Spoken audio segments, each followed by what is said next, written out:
Hello, Sunny Hostin. Hi, Brian. It is Tuesday, March 4th. Let's talk about today's show. I thought it was a really great show, actually. We had people from different perspectives, both very smart guests and interesting conversations. In her first interview since leaving the White House today, let's start there. Former Press Secretary Karine Jean-Pierre was with us, and she said that this administration, barring certain outlets from the White House briefing room, is the same thing as state TV, which I thought was a pretty impactful way to phrase it. What did you think of this? I think she's absolutely right. I mean, she said so many things that I agree with, but the First Amendment is the First Amendment for a reason, and that's freedom of the press. And because I think our forefathers really understood, if you look at the history and you look at some of what was taking place on the floor when they were drafting these amendments, and wonky lawyers like me do things like that, they made it clear that a free press was most important to a democracy.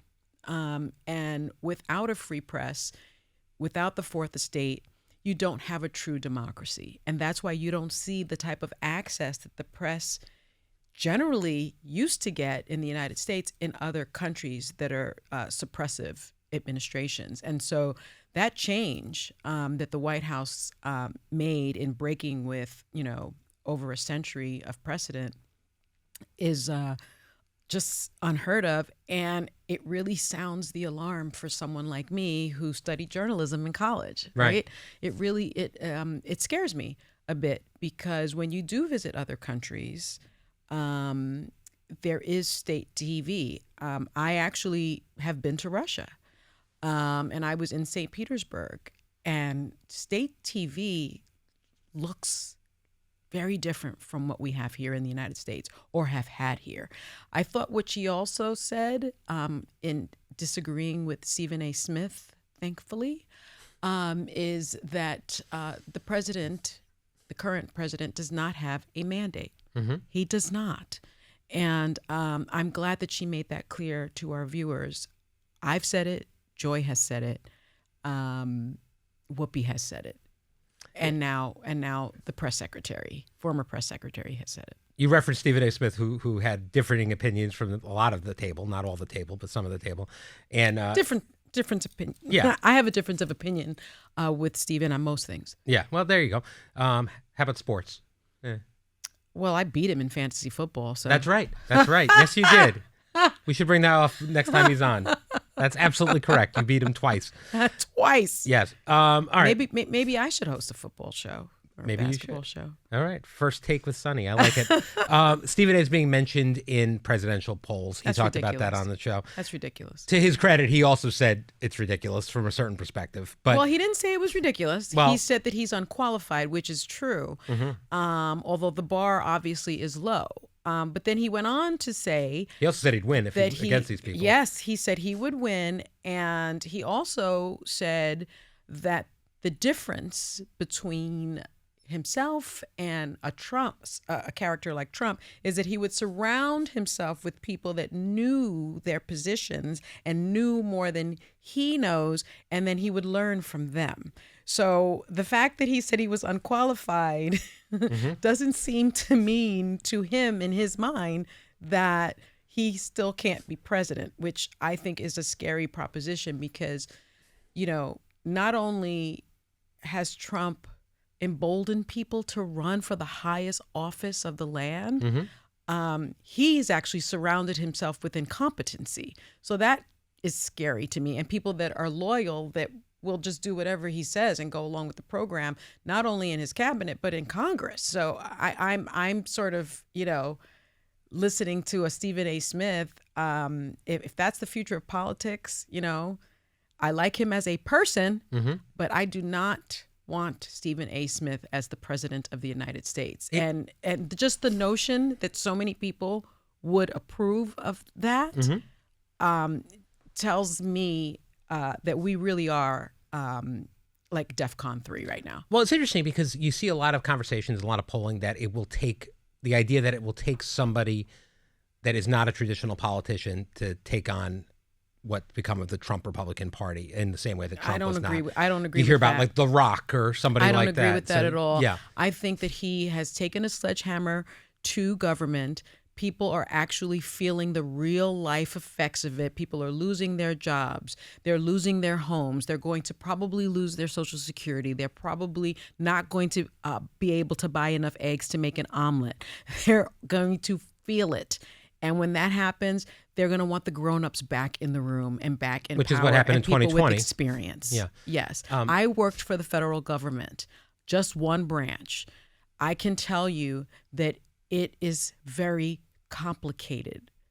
The federal government is very complicated. Politics are very, very complicated. You need someone with not only good common sense, but experience and the merit that it takes to be the executive in chief. Now, on the commercial break, I went up and said, after that first segment, I said to him, and I said, so come on, are you really going to run? And he said, absolutely not. Yes, he said he just... I'm not sure I'm convinced. I'm not convinced at all. I think he might. All right. He was also here to talk about his interview with the former New York Governor, Andrew Cuomo. Yes. He's now attempting to make a political comeback as mayor of New York City.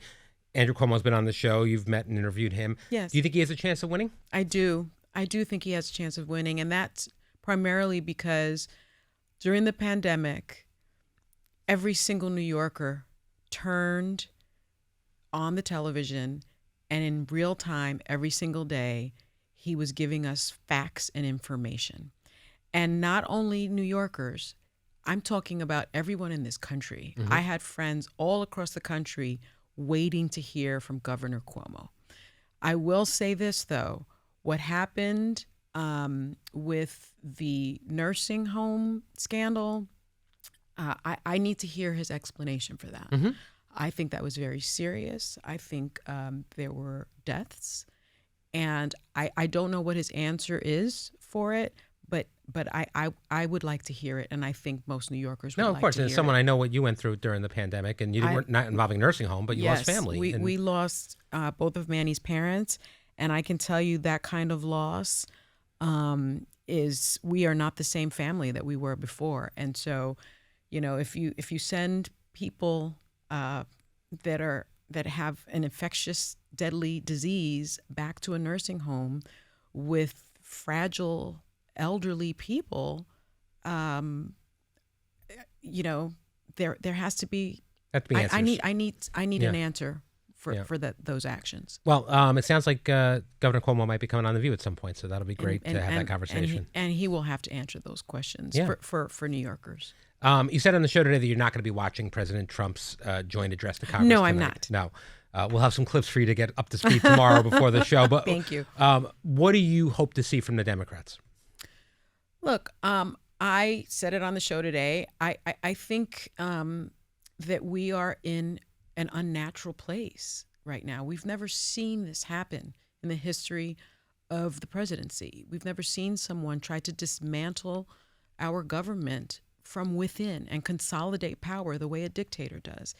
And I think it's time for Democrats to meet that moment, meet that energy. What does that look like? What does an opposition look like? Not a resistance, because a resistance is passive. An opposition is active. I want to see that. And I don't think anyone in Congress, because this is not a State of the Union, this is a joint session of Congress, I think that half of Congress should not be there. Because in the history books, sadly, you know, I think we're going to look back on this time as a referendum on our democracy, and I think that photo should reflect that there was an opposition party, and I don't think they should be there, and I think it's fine for there to be a democratic response, and I think that response needs to address the fact that what is happening now to our country is, I think there needs to be some plain talking to the people, in a way that they understand. Mm-hmm. I'm curious to see. I'm looking forward to the Democratic response, but I'm also President Trump has been billing this as must-see TV, implying there's going to be some shocking things out there. And that's another thing that I didn't say on the show today, but I want to make it really clear. There's some counter-programming going on. I think it's called State of the People, and it's on Roland Martin's channel. It's 24 hours. It started actually last night. And there are just a lot of thought leaders that are going to be on there. Members of the Congressional Black Caucus will be on there. Jasmine Crockett will be on there. And that's what I actually intend to watch. I will also say that one of the reasons why they shouldn't show up is because he is a reality TV president, right? And so he is going to, unfortunately, use people as props, as he often does. And so we're going to see grieving mothers. Let's say if we do that, if he does that, are Democrats not going to stand and honor that person because they have decided to? So it will then again lend this air of normalcy to a time when we aren't in a normal time, in normal times. So I think it's a setup. Just like Zelensky was set up in the Oval Office. I was going to ask you. I don't think they should show up to that. Wearing black, wearing whatever, they should not show up. All right, let's switch gears. Okay. Yesterday, I talked with Anna Navarro about her Celebrity Jeopardy appearance. Did you? Yes. Her loss, you mean? Yes. She, as you know, she lost. This to is Yvette Nicole Brown. Yvette Nicole Brown. And she got spanked. She did. She ended with nothing. She left with 0. Did you watch the episode? I did not yet. I have. I'm going to savor it, though. I have. I will say. And she blew it in the last question. She blew it with the last question. And isn't that something that she said I did? I believe she might have said that at some point. Now, karma never loses a person's address. Now, here is something that she did give you. She did admit that the buzzer was hard to use after years of kind of mocking your issues with the buzzer. Did she really? Yes. The buzzer was challenging. Oh. Yes. Did you give her any advice ahead of this or no? No, I didn't. No. She didn't think she needed my advice. Yeah, she didn't do poorly in the first couple rounds, but once we got to Triple Jeopardy and then the last round, the wheels kind of came off. So the buzzer worked at first and then it didn't? Apparently. Or did her brain work at first and then it didn't? What happened? I'm not entirely sure, but I'm curious. They were up against a billionaire who won the whole thing. Well, he seemed pretty good at this. Well, I did want to ask you, did you hear the final question when she got wrong? No. I wanted to give you a chance to see if you could answer the final question. So the category is children's books. All right. The idea for this book, originally titled A Week with Willie the Worm, came to the author as he punched holes in a stack of paper. Well, I never read the Willy Wonka book to my kids. It's not Willy Wonka. I'll give you a hint. It's not the hungry caterpillar? The very hungry caterpillar. That's the one. Yes. The very hungry caterpillar. I haven't read that in a long time, Anna Navarro. But you got it. The other one that she's the other one that she's been kind of beat up for missing was in a category about ABBA, the band ABBA. Oh, I don't know anything about ABBA, but let's try. All right, let's try it anyway because I think we'll give you a shot here. I don't listen to ABBA. In a 1979 song, it's the lyric that follows, "Gimme, gimme, gimme." Anna. What is? Any idea? Gimme, gimme, gimme. I didn't listen to ABBA. All right. It's not my style. And I got it wrong. Money. No, I'm sorry. You gotta be kidding me. What did she say? Gimme, gimme, different gimme? song. I'm not even on the board, girl. Calm down. Gimme, gimme, gimme. A Man After Midnight. No. All right, not an ABBA fan. I'm not an ABBA fan. All right, so it's curious how you would have done. I honestly. think that the truth is at some point we need Anna Navarro versus Sunny Hostin in Jeopardy, in Celebrity Jeopardy. I think it's got to happen. Maybe I'll be the third person. And we'll see what happens. I would have gotten the final question. So what have I? Yeah. So what have I? My children are 22 and 18. And you still would have gotten it. Yeah. All right. Before we go, we have a question from Brad. With all the problems in the world, our country needs smart young people to lead. Yes. Would you ever want your son or daughter to get into politics one day, or would it be too difficult as a mother to see them get criticized by the press?